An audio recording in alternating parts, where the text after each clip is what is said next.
Head, shoulder, knees and toes, and eyes and mouth and ears and nose. Head, shoulder, knees and toes, knees and toes. Bermula dari semalam, kita telah melakukan pemberian barang dan infak kepada penduduk kampung, tanda sebagai selamat datang kita. Kemudian kita ada aktiviti bersama dengan kanak-kanak, kita ada modul hygiene, melukis, dan selepas tu kita masak untuk orang kampung. Kat sini dia panggil sip nasi, kita bagi makan kepada orang kampung, di mana pihak Taufik membantu kita dalam menyediakan segala makanan, dan pihak Gemara Amal menjalankan aktiviti ini.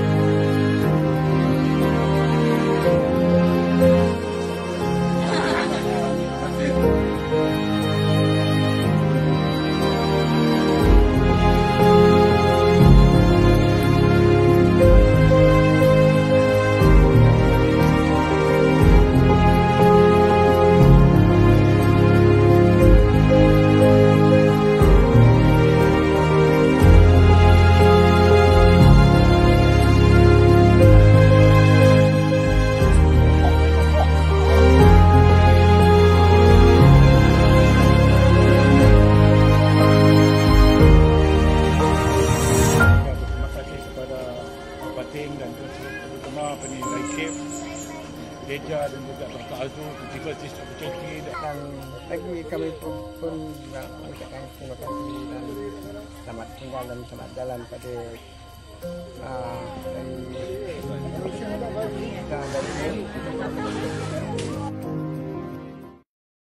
Head, shoulder, knees and toes, and eyes and mouth and ears and nose.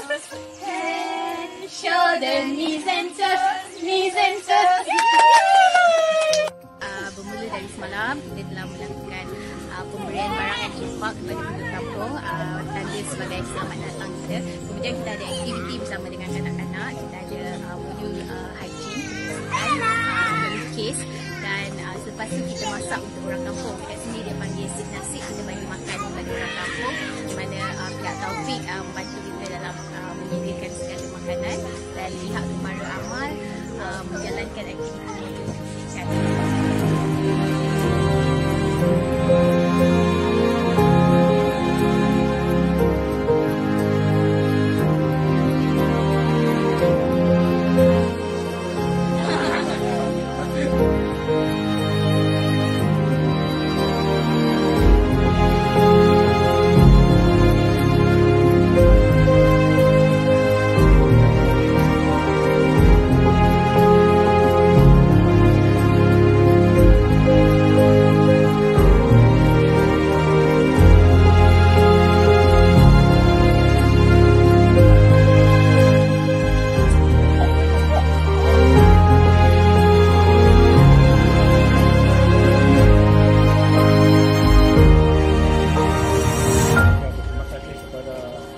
Dan terutama penilai KIF, Deja dan juga Dr. Azul to give us this opportunity. Dan lagi kami pun nak mengucapkan terima kasih dan selamat tinggal dan selamat jalan pada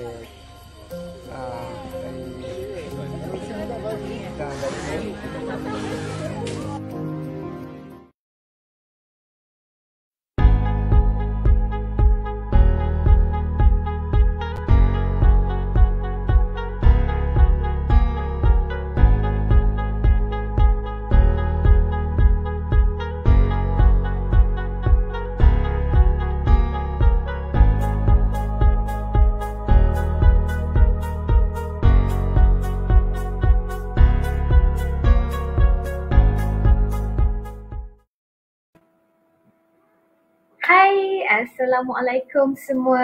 Apa khabar semua? Sihat-sihat belaka hendaknya, insyaAllah. Okey, seperti biasa, Rabu bersama dengan Dr. Azu, Sabtu pun bersama dengan Dr. Azu, Rabu pun bersama dengan Dr. Azu. Assalamualaikum Puan Humaira, Zair, awal dia hari ini, insyaAllah. Okey, Siapa yang baru sahaja bersama dengan saya, selamat datang, selamat berkenalan. Siapa yang belum pernah kenal lagi kan. Sebelum tu jom kita sama-sama kongsi-kongsikan dengan kawan-kawan. Kalau tak nak kongsi mungkin boleh tag kawan-kawan kita supaya hari ni diorang boleh dengar ilmu baru. Sebenarnya macam ni, tajuk saya buangkan rasa negatif mengenai diri sendiri. Saya nak ubah sebenarnya supaya dia ada lagi tajuk yang macam lagi best untuk kita kongsikan bersama malam ni. Macam mana kita nak deal dengan orang yang selalu buat kita rasa annoying, selalu negatifkan kita. Kadang kita ni kita positif kan, tapi ada orang kat sekeliling kita ni yang macam negatif, yang macam selalu buat kita rasa macam tak best lah. Dia ni asyik pandang rendah je kat aku. Dia ni asyik downkan aku je. Dia ni asyik kutuk aku je. Kan ada manusia-manusia macam tu kan. So hari ni kita nak cakap macam mana kita nak deal dengan orang-orang yang macam tu. Macam mana kita nak deal dengan orang yang kita panggil naysayer ataupun no sayer, ataupun orang yang suka menyakitkan hati kita, selalu berfikiran negatif ataupun selalu kutuk-kutuk kita kan. Itulah topiknya pada hari ini.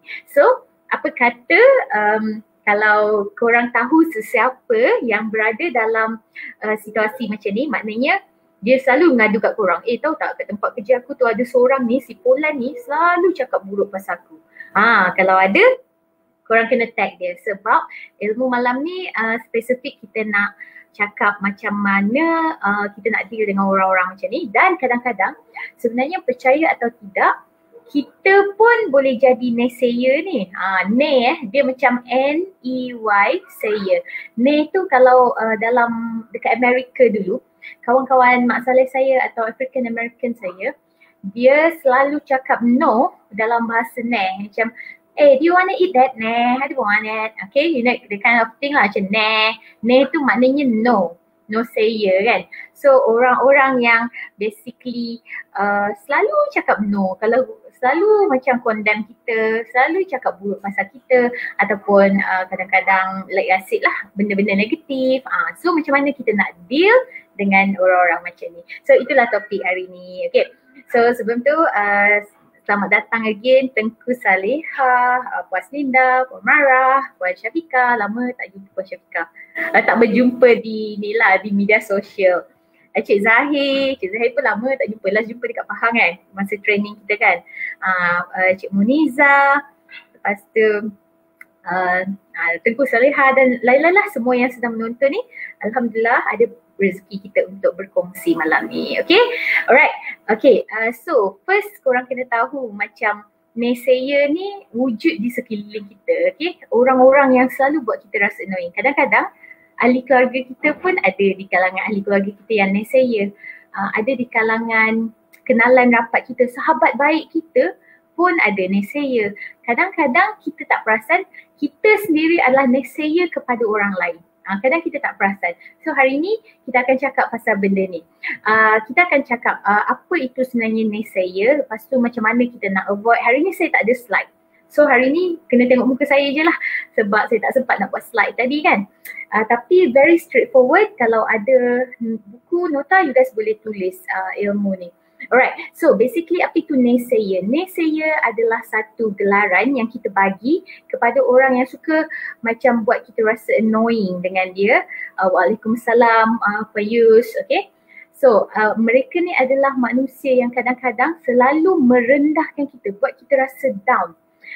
Selalu kutuk kita, selalu cakap macam benda-benda tak elok untuk kita kan. So sebagai contoh kan, kita baru cakap dia, kau tahu tak aku beli tudung ni tadi, cantik tak tudung ni? Lepas tu kan nanti dia macam, tak cantik lah. Macam down je kan, kita macam tengah excited baru beli tudung baru ni, dia kata tak cantik, macam tu. Ataupun mungkin kita baru nak start niaga, kita cakap, Bang, saya rasa saya nak start niaga lah hari ni. Saya tengok kawan-kawan saya semua berniaga, buat agent, buat affiliate, semua berjaya. Tiba-tiba suami kita ke, isteri kita ke, pasangan kita ke, dia akan cakap apa?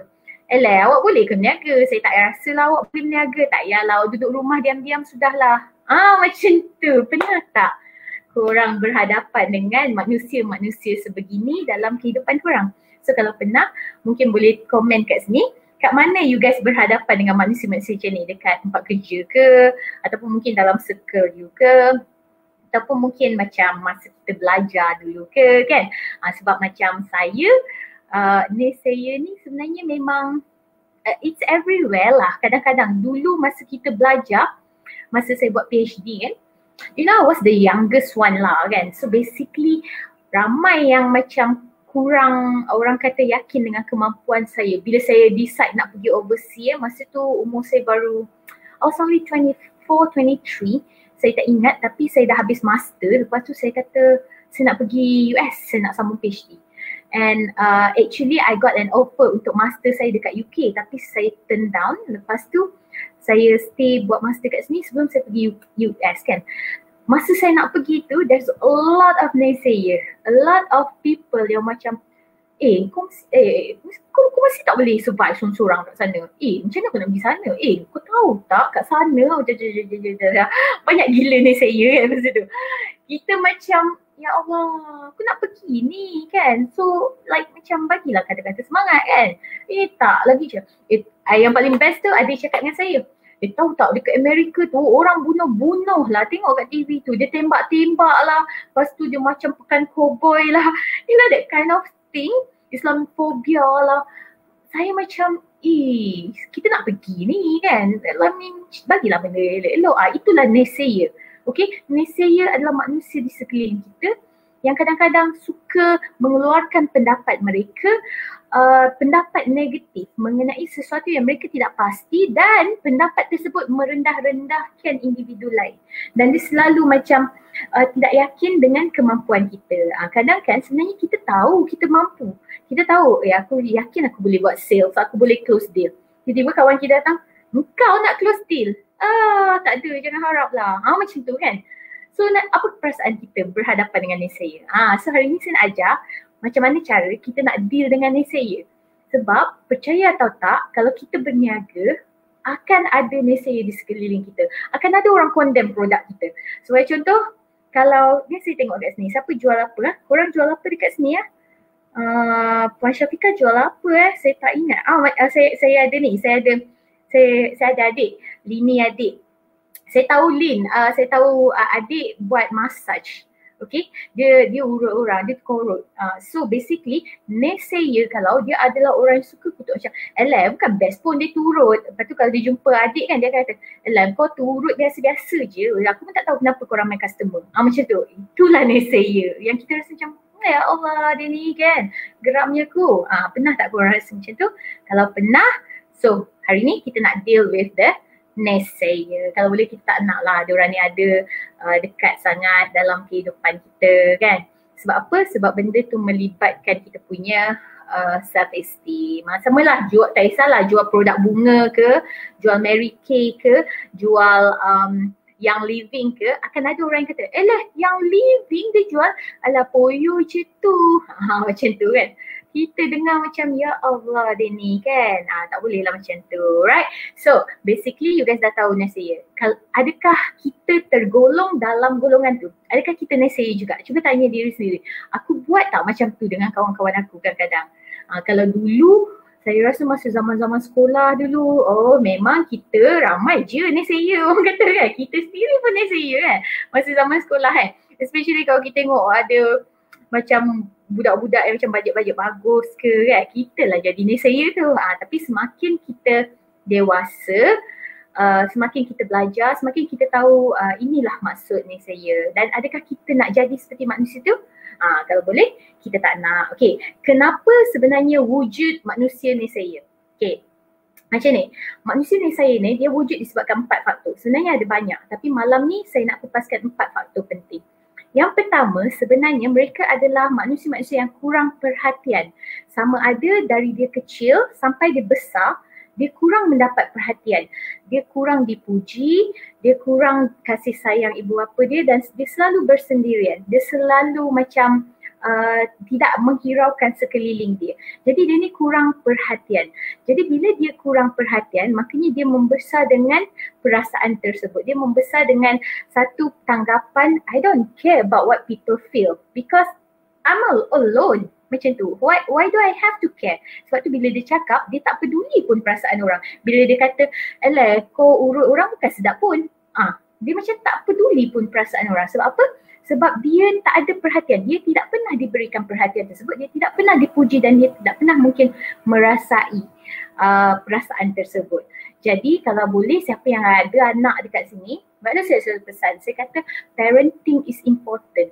Kita kena bagi perhatian dekat anak kita. Kalau anak kita tengah buat kerja, busy macam mana sekalipun, tiba-tiba anak kita panggil, mak, jap nak tunjukkan lukisan adik. Jangan pernah macam, mama busy ni, nantilah.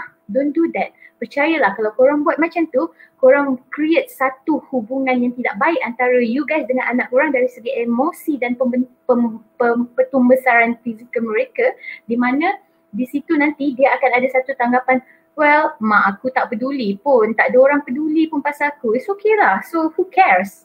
So nanti bila dia membesar, jangan terkejut kalau you guys suruh dia buat apa-apa, he doesn't care. Jangan terkejut kalau dia tinggalkan kita kat rumah orang-orang tua, tahu sebab apa? Sebab dia tak ada perasaan pun. Dia macam, alah tinggal je lah rumah orang tua, apa salahnya, sama juga tinggal rumah orang tua, rumah juga. Macam tu dia akan cakap.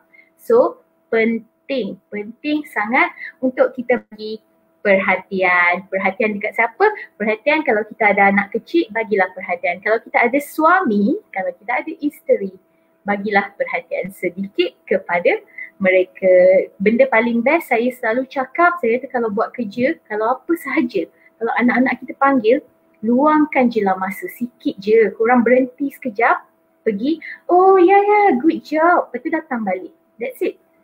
Tak ambil masa sejam pun. Percayalah benda tu akan bagi impact yang sangat tinggi dekat anak-anak kita. Okay, itu yang pertama. Kalau tidak, bila besar, diorang bakal menjadi naysayer. Okay, macam kita dulu pun kita sebab kurang perhatian lah kan, kadang-kadang especially kalau sebaya saya atau lagi tua dari saya zaman generasi X ni, parent kita kan garang kan, jadi parent kita jarang cakap I love you kan, kita pun tak rapat dengan parent kita. Jadi kita kurang perhatian, jadi sebab tu ramai antara golongan yang macam umur-umur saya ni, ramai yang besar menjadi naysayer.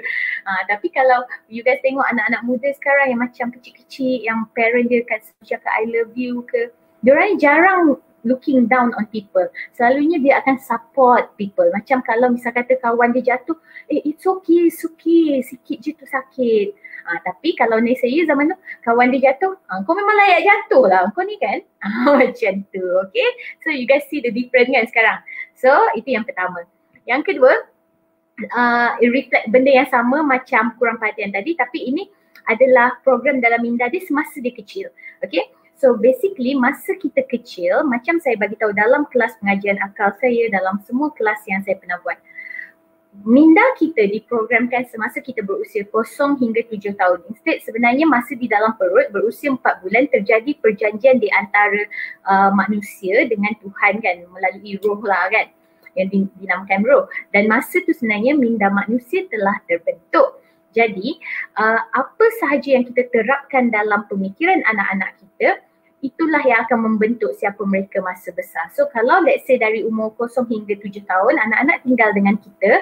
Lepas tu masa umur 4 tahun tu, anak-anak kita selalu tengok kita ni suka merendah-rendahkan orang lain. Kita selalu memandang hina orang lain. Kita selalu maki, hamun, marah orang lain. Itulah yang anak kita akan simpan. Anak kita tak belajar secara formal, tidak. Tetapi mereka simpankan di dalam minda mereka. Dia simpan dekat sini. Dan bila dia meningkat remaja, bila dia maknanya bila 0 hingga 7 subconscious mind terbentuk, 7 hingga 13 conscious mind terbentuk, 13 hingga 8 dia akan berlaku konflik antara conscious and subconscious dekat situ. Sebab itulah teenagers, remaja, ramai yang rebels kan, ramai yang memberontak kerana dia confused. Mana satu betul ni, aku nak dengar mak aku cakap ke aku nak dengar kepala otak aku ni? Dia confused. Dan masa tu jugalah kebarangkalian mereka ni akan jadi annoying. Diorang yang akan menyakitkan hati kita, diorang yang akan jadi naysayer. Kerana apa? kerana minda separuh sedar mereka ada masa mengawal perlakuan mereka. So basically berbalik kepada minda separuh sedar, mungkin masa dia kecil tu parent dia selalu merendah-rendahkan orang lain. Even macam mak dia selalu rendahkan bapak dia. Alah, bapak kau tu bukan pandai masak. Ataupun mak dia, alah mak engkau tu masak bukan sedap. You know, that kind of thing. So basically anak mendengar, anak melihat, dia simpan perkataan tersebut. Jadi bila dia membesar, dia suka condemn orang. Dia selalu kutuk orang. Tak ada hal benda tu untuk dia. Sebab apa? It's a culture in the family. Everybody talks about that. So why not me? So basically bila dia tinggal rumah dengan orang lain, bila kawan-kawan dia bawa balik makanan, kau ni beli makanan apa tak sedap aku macam tu. You know, dia tak reti jaga pun perasaan orang, dia condemn orang kan. Sebab apa? Sebab masa kecil mereka telah diprogramkan di dalam minda mereka dengan perkataan-perkataan tersebut. Jadi kat situ salah siapa? Salah ibu bapa mungkin, TV, dia tengok kat TV kan. Ataupun mungkin sebenarnya salah orang yang datang kat rumah yang tunjuk dia benda-benda tak elok tu. Maksud saya kelakuan atau kata-kata tidak elok tersebut. Jadi dia pun tiru. Jadi sebab itulah sebenarnya dunia parenting ni sangat penting sebab kita bentuk anak kita kan, acuan tu. Itu yang kedua. Okay, yang ketiga, sebenarnya disebabkan sikap atau attitude diorang. Sikap atau attitude, sekejap, subhanallah. Okay, bagi saya masa sekejap. Saya terlupa nak charge. Okay. As always lah, ada tazu Okay, so yang ketiga disebabkan oleh sikap ataupun attitude mereka in which di mana ianya adalah sebahagian daripada personality. Kalau anda pernah pergi kelas saya, kelas leadership yang betul-betul leadership, saya ada bercakap mengenai personality. Saya cakap macam mana kita nak tengok personality kita nak tengok macam kita ni blue brainer ke, green brainer ke, purple brainer ke kan. Lepas tu personality kita ada banyak teori. Kita boleh tengok daripada Big Five personality ataupun Big Five Ocean personality ataupun Myers-Briggs. So basically banyak. Benda-benda tu membentuk sikap dan personality kita. Satu karakter bila digabungkan banyak-banyak, dia akan membentuk self-concept kita yang akan membentuk siapa diri kita. So basically naysayer ni kadang-kadang dia terhasil daripada sikap dan attitude seseorang itu yang menjadi habit mereka. Dan last terakhir sekali, kenapa wujudnya naysayer, ini yang paling penting. Disebabkan oleh penyakit hati. Penyakit hati ni, siapa yang dalam kelas transformasi online saya minggu lepas hari Jumaat, Masya Allah tabarakallah, kita cakap kan pasal penyakit hati kan, Masya Allah. So banyak kita cakap pasal kelas pengajian hati, macam mana sebenarnya hati ni ada kaitan dengan apa yang kita lakukan. So penyakit hati adalah satu penyakit, bukan penyakit yang nampak, tak nampak sama macam minda, otak kita ni. Kadang-kadang otak kita ni boleh sakit kan, kita tak nampak kat dalam. Sama juga dengan hati. Hati kita, kalau elok hati kita maka eloklah keseluruhannya. Kalau rosak hati kita, rosaklah keseluruhannya. Benda ni kan disebut dalam hadis riwayat Bukhari kan, di mana mengenai segumpal daging. Kalau elok daging tersebut, maka eloklah keseluruhannya. Kalau rosak daging tersebut, maka rosaklah keseluruhannya. Even kalau kita rasa akal kita elok, tetapi kalau hati kita rosak, ianya merosakkan akal kita. So basically, hati kita menentukan kehidupan kita, akal kita menunjukkan jalan ke atas kehidupan tersebut. So sebab tu kena jaga hati elok-elok. Orang yang ada penyakit hati ni, so basically adalah orang yang selalu iri hati, dengki, tak puas hati. Dia rasa macam orang lain tu macam dia sentiasa tak selesa dengan orang lain. Penyakit hati lah tu. Dia nampak je orang tu cantik kan, dia akan macam bukan cantik sangat pun. Sebenarnya kenapa dia cakap macam tu? Sebab dia cemburu. Cemburu adalah penyakit hati yang datang daripada hati. Ataupun dia akan kata, alah produk kau tu bukannya bagus sangat pun, apa pasal kau dapat jualan banyak aku rasa macam biasa-biasa je, tak bagus pun. Sebab apa? Sebab dia sakit hati, jualan orang lain lebih banyak daripada dia. Sama juga kalau dia condemn kita tukang masaj kan, urut badan orang, alah bukan sedap pun dia turut, tak payah pergilah dengan dia. Mungkin sebenarnya dendam dengan kita, dendam yang tersimpan di dalam hati dia. Jadi dekat sini sebenarnya yang nombor 4 ni sangat bahaya, sebab kadang-kadang nombor 4 ni dia datang dekat kita tau. Kita yang bukan macam, kita rasa kita bukan naysaya, tapi kadang-kadang bila benda tu datang, kita akan jadi naysaya. Macam tiba-tiba kita, alah dia tu kan bagus pun. Tiba-tiba terkeluar. Kerana apa? Kerana rasa dengki, kerana rasa iri hati, kerana rasa cemburu. Tu semua penyakit hati lah tu. So macam mana nak merawat penyakit hati ni? Ingat tak masa kelas transformasi online tu, saya ada bagi tahu beberapa cara macam mana kita boleh merawat penyakit hati kita kan. Kita boleh berdoa kan.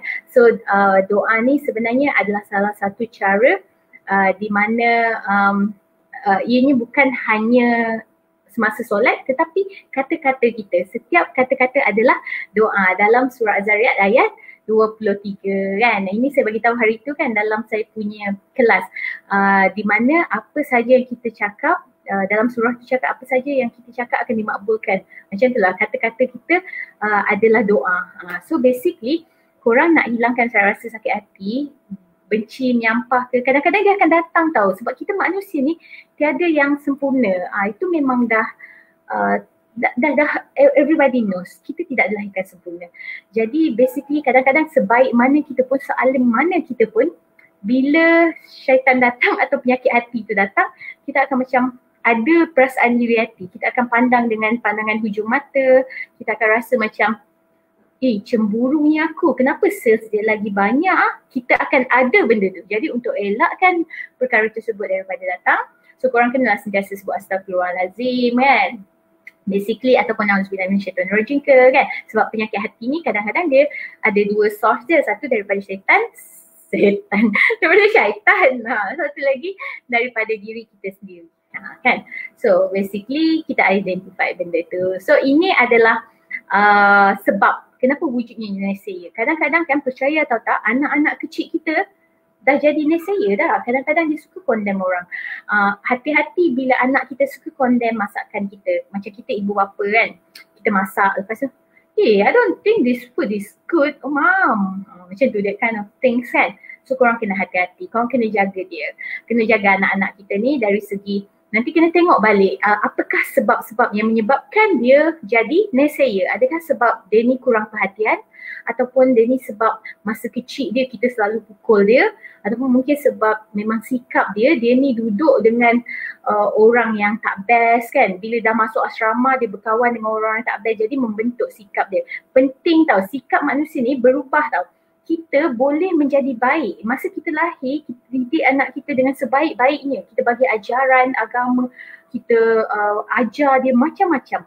Sampai dia masuk sekolah rendah, sampai dia masuk sekolah menengah. Dia masuk je universiti, kita bebaskan dia. Dan masa di universiti dia berjumpa dengan kawan-kawan yang lain. Dan semasa itulah sikap dan kelakuan mereka akan berubah. Saya bagi contoh paling senang. Ada satu lautan biru, lautan nila. Anak kita ni putih tau. Lepas tu dia pun terjun dalam lautan nila tersebut. So bila dia terjun dalam lautan nila tersebut, satu hari bila dia keluar, dia tak biru sangat. Tapi bayangkan kalau dia terjun dalam lautan tu, dia tinggal dalam lautan nila tersebut selama 5 bulan, 6 bulan atau 1 tahun. So bayangkan bila dia keluar, rasa warna dia warna apa? Warna biru lah kan.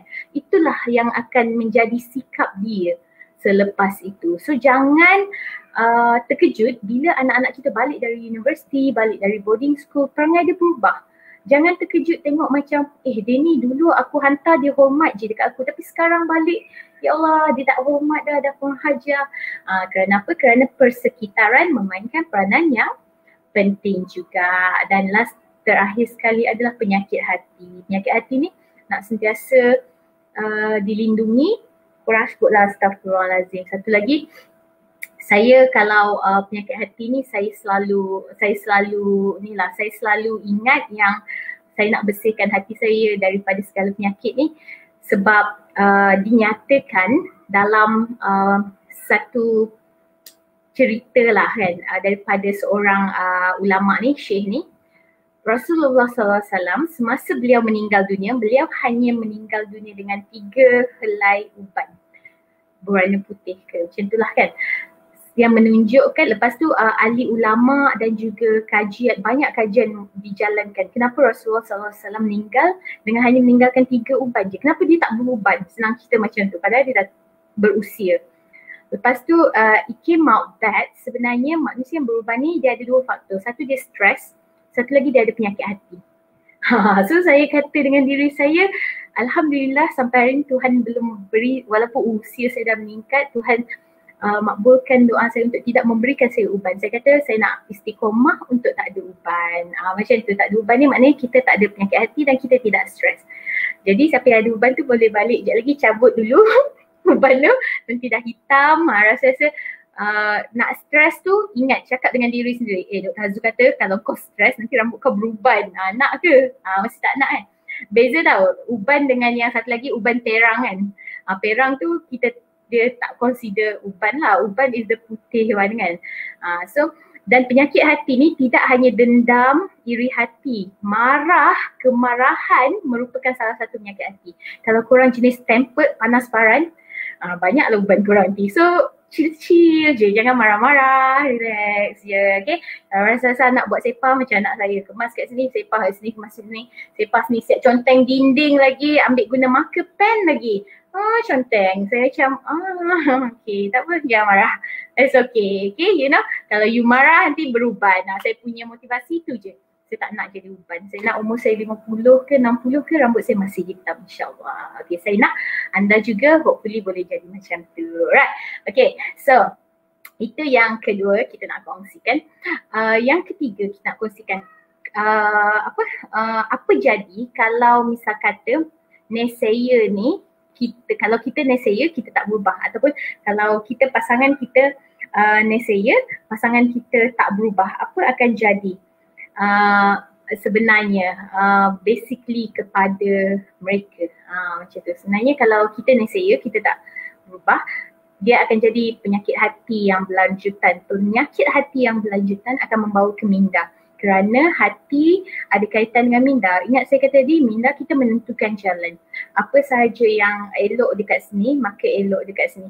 Okay, so basically bila elok dekat atas ni, makanya minda kita akan bebas penyakit. Tapi kalau naysayer, orang yang suka merendah-rendahkan orang yang tak ubah ni, makanya dia akan ada sakit hati bawa ke minda, minda dia akan sakit juga. So dekat situ dia akan menjadi individu yang negatif. So bila dia jadi individu yang negatif, basically dia akan banyaklah negatif kan, dia akan menarik stres, menarik benda-benda tak elok datang dalam hidup dia. So bila benda macam tu jadi, ends up boleh mengalami masalah kesihatan mental. Saya selalu cakap benda ni kan, masalah kesihatan mental kita tak boleh nak nampak dekat dalam. So sebab tu kadang-kadang bila sesetengah orang yang sakit jiwa kan, nama pun jiwa, sakit jiwa, mereka juga mempunyai masalah sakit mental. Jadi kena berhati-hati. Kita sikit-sikit, kadang-kadang sikit-sikit tak apa tau. Kita rasa macam alah sikit je aku gurau-gurau je dengan dia. Tapi percaya atau tidak, gurauan tersebut kekal.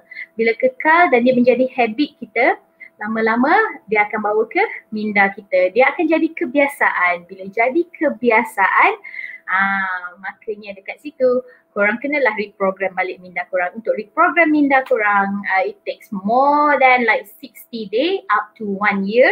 Setiap malam kenalah dengan device, kenalah buat formation kan, untuk programkan balik. Kena istiqomah, macam dalam Islam lah, kena istiqomah. Jadi inilah yang akan jadi sekiranya kita ataupun ahli keluarga kita ataupun orang sekeliling kita kekal menjadi naysayer. Percaya atau tidak juga, ramai orang-orang yang macam sakit minda tu sebenarnya sebab hati dia kurang bersih, kerana mereka kebanyakan mereka adalah macam manusia yang mempunyai kurang perhatian, ada tekanan kan, macam tu. Okay, alright. Okay, next saya nak kongsikan, okay, apakah kesannya kalau naysayer ni ada dekat sekeliling kita. Apakah kesan kalau kita berkawan dengan naysayer? Okay, kalau kita berkawan dengan naysayer, sikit-sikit tak apa. Tapi kalau kita berkawan kekal dengan dia dan sentiasa setiap hari kita jumpa dia, setiap hari kita bercakap dengan dia, maka dia akan menjadi guru kepada kita. Dia akan perlahan-lahan mempengaruhi kita. Naysayer boleh diibaratkan sebagai racun ataupun toksik ataupun bisa ular. Maksudnya kat sini, bila kita kena patuk dengan ular, kita tak mati terus. Yelah macam melainkan kalau ular anaconda lah.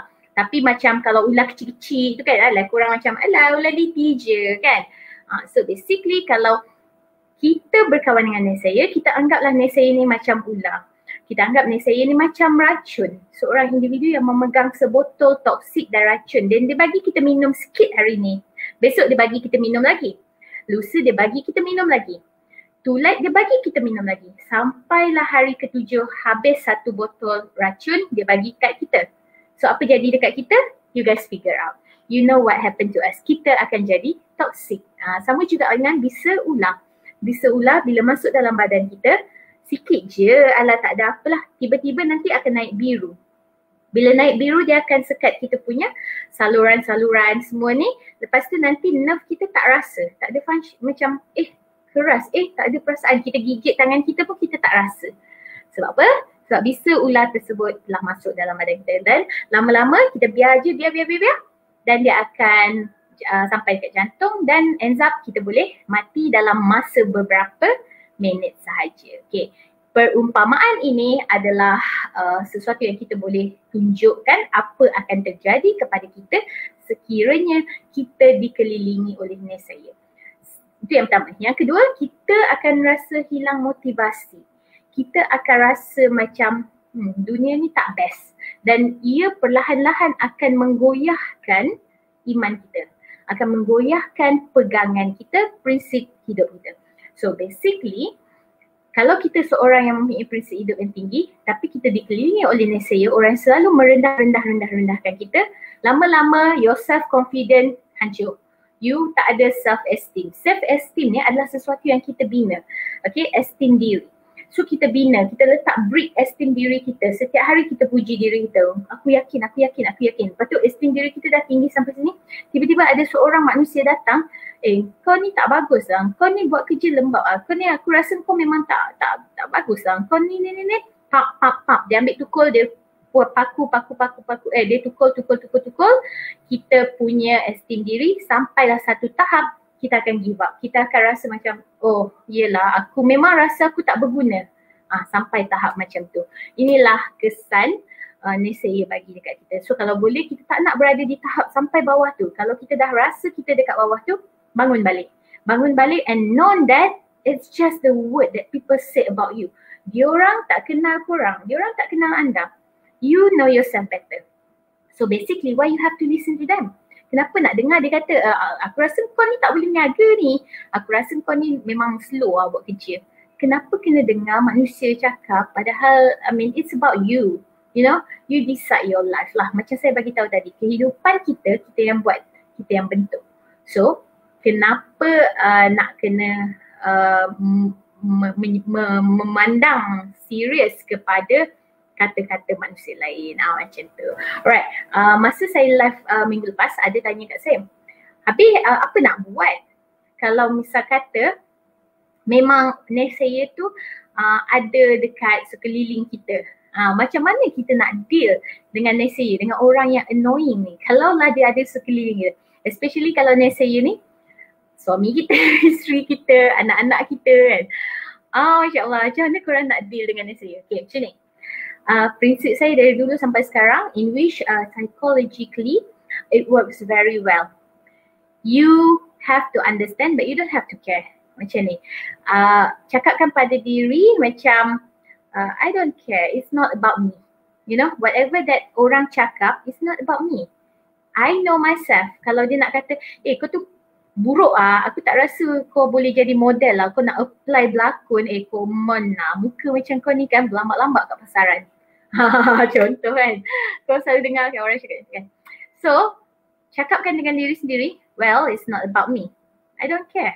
I do understand what you said, but I don't care. Cakap dalam hati macam, aku faham apa yang dia cuba cakap, tapi itu bukan aku. So why do I have to care? So bila korang cakap macam tu, you train your mind to tell that it's about you, it's not about what they say.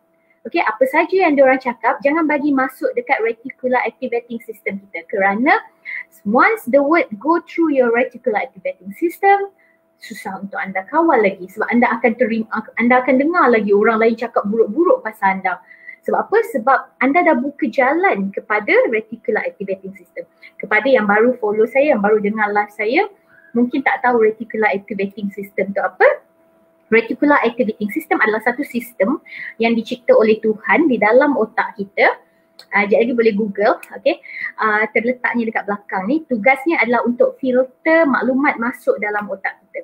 So, kalau kita biarkan apa orang cakap tu masuk dalam kepala kita dan kita terasa dengan kata-kata dia, benda tu akan masuk dan menjadi mental self-image kita.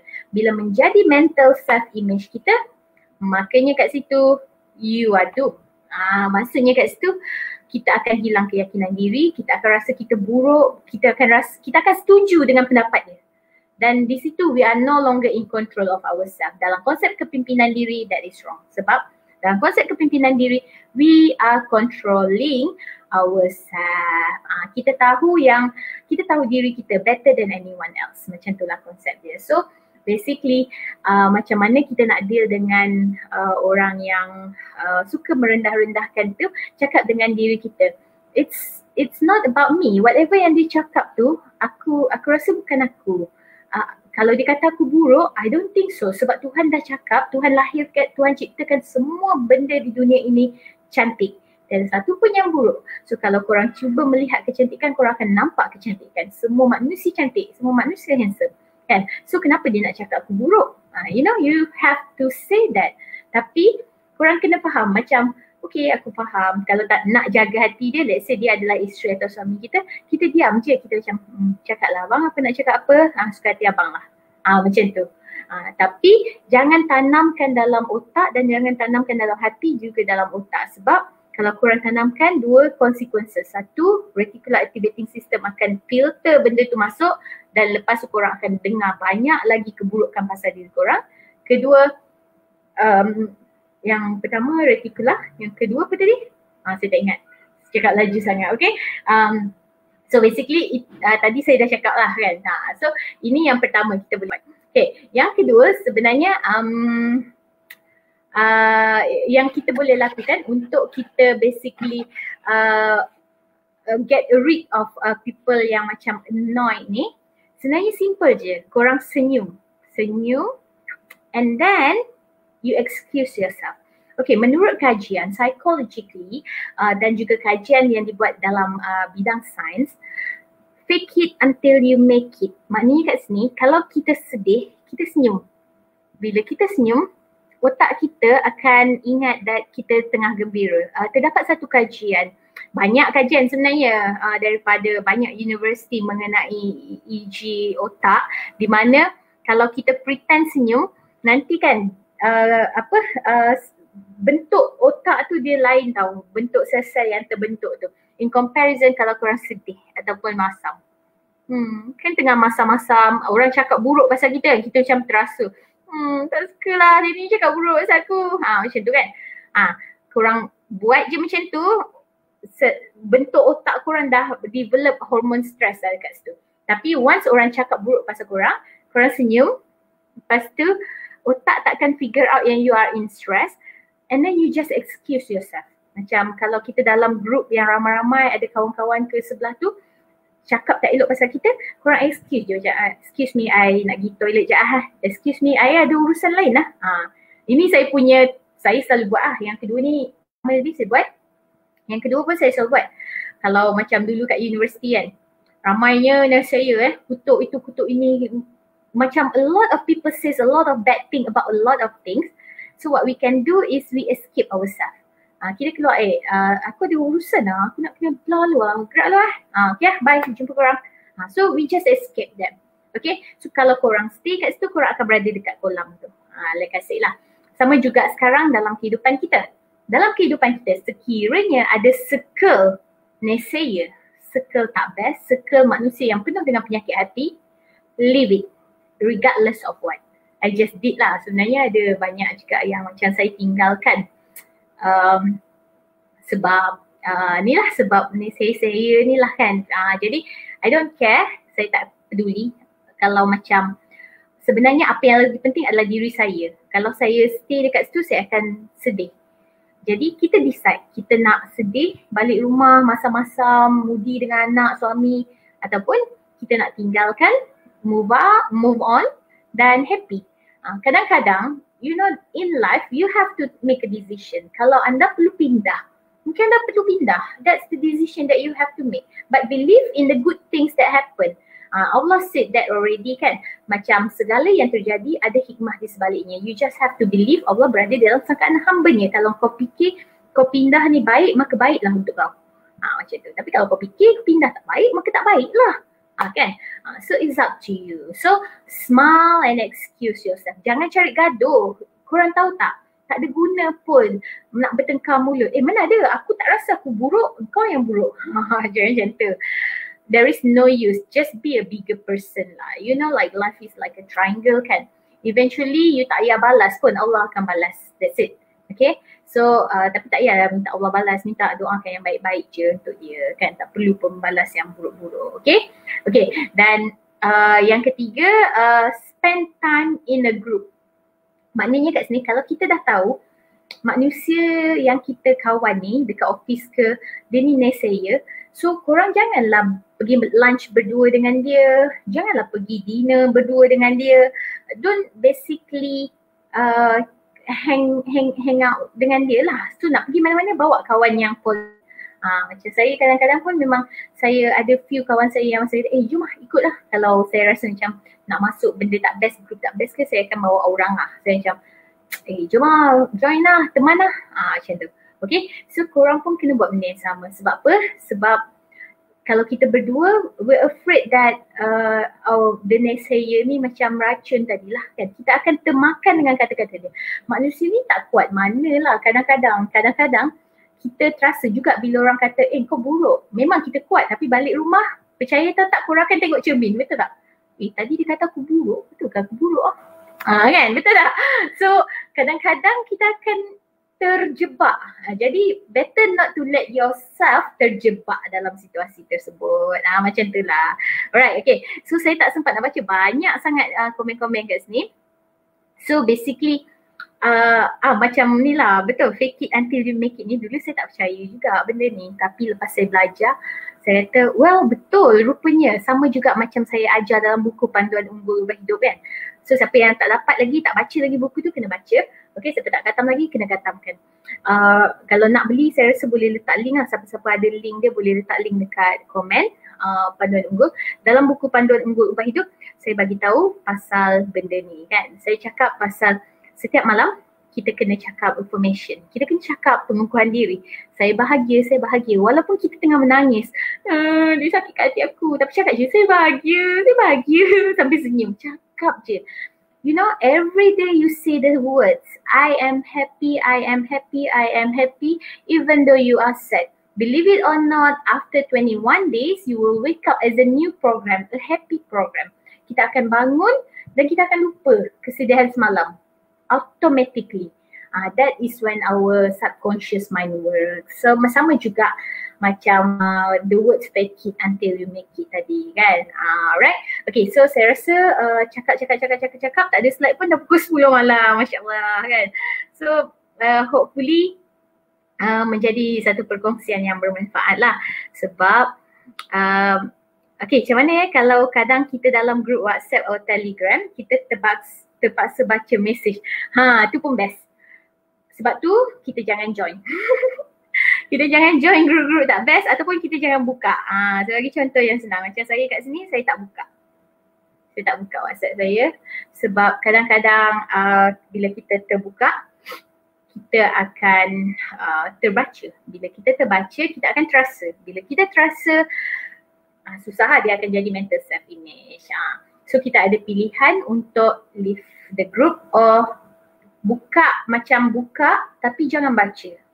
If you think that you really want to be in that group, kita stay tapi kita jadi silent, macam silent bukan reader lah tapi just put ourselves silent in that group. Mungkin kadang-kadang kita nak promote barang kita, jadi kita stay kan. Kita tak nak lah juga macam leave the group, kita tiba-tiba keluar je kan. Tapi kadang-kadang tidak dinafikan ada benda-benda menyakitkan hati akan buat jantung kita pop, dudap kan. Sakit je hati, rasa-rasa macam nak baca ke, kadang terbaca lagi sakit hati. So basically kita cubalah untuk macam saya bagi tahu tadi lah, kita cuba hilangkan penyakit hati kita melalui doa, istighfar tadi. Lepas tu selalu cakap astaghfirullahalazim kan. Benda ni insyaAllah adalah satu benda yang orang kata boleh membantu kita, right? So saya rasa tu je perkongsian untuk malam ni. Nak cakap banyak-banyak pun sebab dah pukul 10 malam, pejam celik je kan. So saya baca lagi ni, hopefully kalau ada soalan-soalan lain you guys boleh lah insyaAllah nanti tanya ke DM ke kan, ataupun hari Jumaat nanti saya live dalam grup kelas online transformasi tu. Mungkin kita boleh bincangkan dengan lebih lanjut mengenai benda-benda bangkit lah kalau ada soalan. Okay, insyaAllah. So siapa nak, tu ada beberapa link ebook, siapa yang nak boleh dapatkan dekat situ lah untuk ebook panduan unggul, insyaAllah. Okay, dan sebenarnya ada yang tanya kat saya juga, dalam buku ebooks tu ada hipnosis audio. Katanya macam mana nak dapatkan hipnosis audio, Mindtune, surprise. Okay, so ceritanya macam ni, ada tak ada pula dekat sini. Okay, ada seorang sahabat saya ni, dia kata dengan saya, setiap malam dia dengar suara saya. Kan siapa dah beli kelas tau, bukan buku. Dulu saya buka kelas panduan unggul kan, in which dalam tu video. Dan saya bagi audio tau, audio pengukuhan diri. In which dalam audio tu saya gunakan suara saya untuk record pengukuhan diri, dan saya kata buat benda yang sama, setiap malam korang boleh ulang-ulang. Dan dia kata dia dengar suara saya je setiap malam. Jadi dari situ saya kata okay lah, let's come up with the Mind Mission. So Alhamdulillah dengan izin Allah kita dah ada Mindtune, ataupun kita panggil MIA, MIA, Mind Reprogrammation. Mind Affirmation ni ataupun Mind Reprogramming Device. Siapa nak ada dekat website saya, boleh pre-order ke kalau rasa tak rajin lah nak buat affirmation sendiri. InsyaAllah saya akan keep update mengenai kita punya Mindtune dari hari ke hari. Until then, you guys stay positive, be positive in a positive circle. If you think that circle is not positive for you, step out, or else it's going to be like a toxic kan. Kadang kita kena buat keputusan, percaya atau tidak, decision has to be made. Okay, I experienced that in my life. Okay, saya keluar daripada ruangan selesa saya. Dulu ada orang tanya saya punya kedudukan kan, bila saya dah macam ada semua. Lepas tu bila saya masuk universiti, saya dapat DG PP1 dan tangga gaji saya quite tinggi. Lepas tu saya ada business, tapi saya give up semua tu. Ada few things yang saya give up. Dan I just live in a NGO way, saya kata. Kenapa? Kerana a lot of naysayers. Dan saya tak nak rosakkan hati saya. Bayangkan kalau saya berada di situ sampai sekarang, mesti saya dah banyak uban. Okay, no offense kepada siapa yang ada uban. Mungkin bukan penyakit hati, tapi mungkin stres atau rasa marah. Rasa marah boleh menyebabkan anda mengalami uban yang banyak. Jadi jangan marah-marah. Kalau rasa-rasa nak marah tu, korang tengoklah Haris Iskandar punya lawak dekat YouTube, podcast ke kan. Nanti bila dia cerita pasal how's the different orang Malaysia dengan orang Singapura kan. Orang Malaysia ni nak lintas jalan guna the power of hand. Berhenti, semua berkereta berhenti. Isn't it funny? Kelakar kan? Bagi saya kelakar lah kan. Bagi korang tak tahulah. So jangan marah-marah. Kalau marah banyak uban. Kalau ada uban pergi die je lagi. Okay? Tapi yang cakap sini, ada orang uban perang tu, uban dia perangkan. Tak, tapi betul. Ada orang yang betul-betul uban dia warna perang. Dia tak die kan. Memang ada. Alright. So tengoklah rezeki manusia kan. Alright. Okay, itu saja untuk perkongsian kita malam ni. Thank you so much everyone yang sudi untuk berkongsi dengan saya. Ilmu yang saya ada ni saya kongsikan semua ilmu saya kongsikan dengan niat untuk bersedekah kepada arwah mak saya lah kan. Sebab arwah mak saya pernah berpesan kat saya, dia tak ada apa-apa dekat dunia ni tapi carilah ilmu. Kata ilmu tu je lah yang penting untuk dia bagi, dan dia hanya ada kata-kata. Jadi saya berpeganglah pada kata-kata dia. InsyaAllah semoga menjadi ilmu yang bermanfaat untuk kita berkongsikan bersama, dan semoga kita mampu untuk elakkan diri kita daripada merendah-rendahkan orang lain, daripada menjadi naysayer, orang yang menyakitkan hati orang lain. Semoga kita dijauhkan daripada itu semua. Right, Assalamualaikum. Jumpa lagi.